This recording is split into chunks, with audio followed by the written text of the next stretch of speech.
بسم اللہ الرحمن الرحیم۔ السلام علیکم دوستو، کہا جاتا ہے کہ ہزاروں سال پہلے کی بات ہے، دنیا میں جنات کی حکومت تھی۔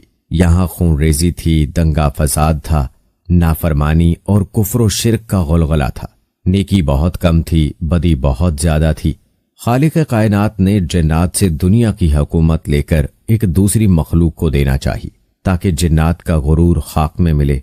اللہ تعالیٰ نے فرشتوں کو اطلاع دی کہ میں زمین پر اپنا خلیفہ بنانا چاہتا ہوں جو اختیار و ارادے کا مالک ہوگا اور میری زمین پر جس قسم کا تصرف کرنا چاہے گا کر سکے گا اور اپنی ضروریات کے لیے اپنی مرضی کے مطابق کام لے سکے گا۔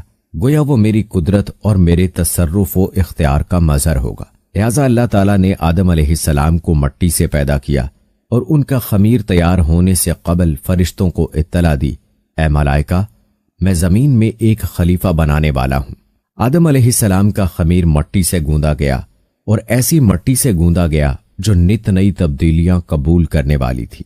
جب یہ مٹی پختہ ٹھیکرے کی طرح آواز دینے اور کھنکھنانے لگی تو اللہ تعالیٰ نے اس جسد خاکی میں روح پھونکی۔ ابھی روح ناک کے نتنوں سے داخل ہو کر دماغ تک پہنچی ہی تھی کہ آدم علیہ السلام کو چھینک آئی۔ اسی وقت آدم علیہ السلام کو اللہ پاک کی طرف سے الہام ہوا کہ اس چھینک کے جواب میں الحمدللہ کہو۔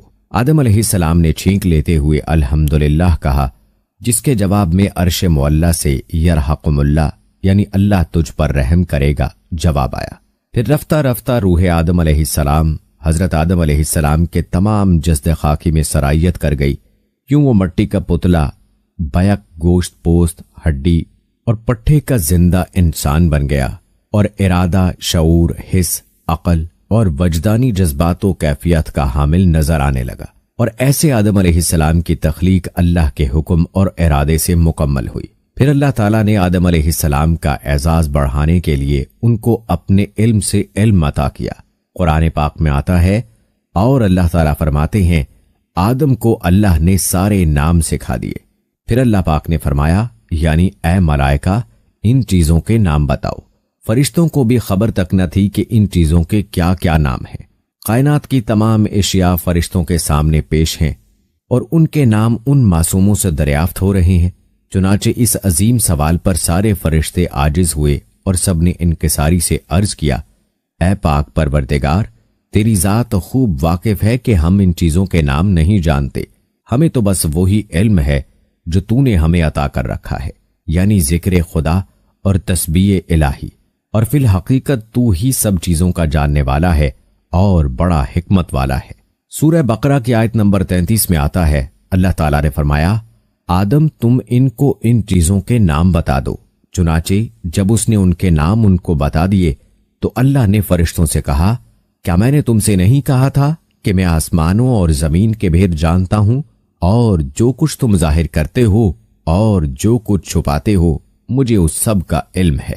جب حضرت آدم علیہ السلام کی علمی برتری تمام جنات و ملائکہ پر آشکار اور ظاہر ہو گئی تو اب آدم علیہ السلام کا اعزاز اور بڑھا۔ پھر اللہ تعالیٰ نے فرشتوں کو حکم دیا، آدم علیہ السلام کو سجدہ کرو، تو فوراً تمام فرشتوں نے تعمیل ارشاد کی اور سجدے میں گر پڑے، سوائے شیطان کے، وہ سجدے میں نہ جھکا، جیسا کہ سورہ آراف میں ہے، اور ہم نے تمہیں پیدا کیا، پھر تمہاری صورت بنائی، پھر فرشتوں سے کہا کہ آدم کو سجدہ کرو، چنانچہ سب نے سجدہ کیا سوائے ابلیس کے، وہ سجدہ کرنے والوں میں شامل نہ ہوا۔ دوستو، قطب تفاسیر و تواریخ میں مرقوم ہے کہ ابلیس نے صرف اس زوم میں یہ نافرمانی کی کہ آدم علیہ السلام کی اصل اعلیٰ اور افضل نہیں ہے، یعنی مٹی آدم علیہ السلام کی اصل ہے اور وہ آگ کی پیداوار۔ اللہ نے کہا، اچھا تو یہاں سے نکل جا کیونکہ تو مردود ہو گیا ہے۔ چنانچہ ابلیس کا لباس بزرگی و کرامت اتار لیا گیا اور اس کو لعنت و پھٹکار کا جامہ پہنا دیا گیا اور ملعون کر کے مقام قرب سے نکال دیا گیا۔ روایات میں آتا ہے کہ ابلیس کا حسن و جمال ملائکہ سے بہت اچھا تھا، وہ نہایت نورانی صورت تھا، مگر آج غرور و نافرمانی کے سبب ایسی صورت ہو گئی کہ جو دیکھتا تھا وہ اس پر لعنت ملامت کرتا تھا۔ حضرت آدم علیہ السلام کو اللہ تعالیٰ نے جنتی لباس پہنایا اور جنت میں داخل فرمایا۔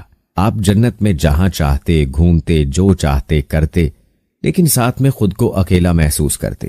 اللہ تعالیٰ نے بی بی حوا علیہ السلام کو آپ کی بائیں طرف کی پسلی سے پیدا کیا۔ جس وقت